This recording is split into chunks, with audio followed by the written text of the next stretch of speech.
चलिए चक्कर आप आ जाए बिग बॉस के फिनाले पर और इस वक्त हमारे साथ है रोहन। तो रोहन, सबसे पहले जाने कितनी एक्साइटमेंट है अंदर, क्या कुछ था चल रहा था अंदर अपने? जी बहुत मज़ा आ रहा था। ऋतिक रोशन जी आए हुए थे, सलमान सर परफॉर्म कर रहे थे, हम भी आज उनके साथ परफॉर्म कर रहे थे आखिरी बार, तो बहुत मज़ा आया। और फाइनली जो होना चाहिए था, मनवीर को जीतना चाहिए था ओवर बानी, और वो हुआ। वेल डिज़र्विंग है मनवीर, तो मैं बहुत खुश हूँ मनवीर के लिए। ओके, कहीं ना कहीं डिसअपॉइंटमेंट हुई, लोपा नहीं जीत पाई, बहुत आपने भी। डिसअपॉइंटमेंट तो एक्चुअली पिछले 5-6 दिनों से चल रही है कि मैं भी बाहर हो गया था आखिरी हफ्ते में आके, 15 वीक में आके, तो डिसअपॉइंटमेंट हाँ थोड़ी सी कंटिन्यू हुई।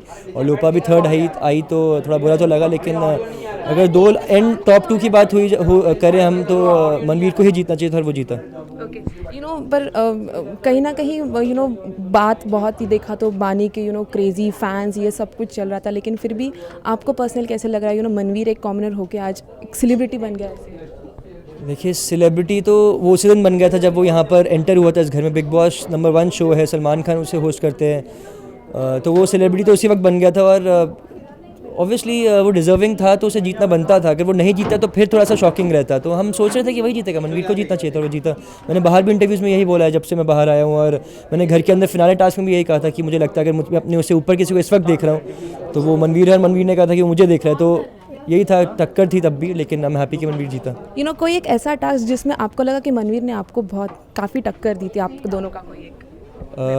जो एक टास्क था जिसके अंदर बेसिकली वो हार्नेस से बंधा हुआ था, उसने रखा हुआ था हाथ उस पर, तो टक्कर बेसिकली यही थी कि वो 4.5 घंटे उसमें खड़ा रहा। लेकिन मैं भी एक बात बोलना चाहता हूँ उसके अंदर कि हमने भी बहुत अच्छे से पानी डालते रहे, हम भी टास्क करते रहे, लेकिन अगर हम चाहते तो हम भी आंखों में फोम डाल देते हैं, या मिर्ची डाल देते हैं, या फिर पानी डाल देते जैसे उनकी टीम ने हम पर डाला। तो हमने एक सोचा था कि हम करेंगे लेकिन किसी को हर्ट नहीं करेंगे और कुछ बुरा नहीं करेंगे। वो मुझे उसकी बहुत अच्छी बात लगी कि 4.5 घंटे तक कुछ टिका रहा, और मुश्किल था काफ़ी एक्चुअली हार्नेस में वहाँ पे रहना। तो उसके लिए मैं कहता हूँ कि उसने बहुत अच्छा किया। इसके बाद अब हम रोहन को कहाँ देख पाएंगे? लेट्स सी, मैं वेट कर रहा हूँ कि अच्छी ऑफर मिलेगी तो मूवी या सीरियल्स, तो मैं डेफिनेटली आपको फिर से एंटरटेन करने के लिए तैयार हो जाऊँगा। तो waiting for the best, let's see. Camera person Abhishek Mahajan के साथ भाग्यशील, DailyChakra.com।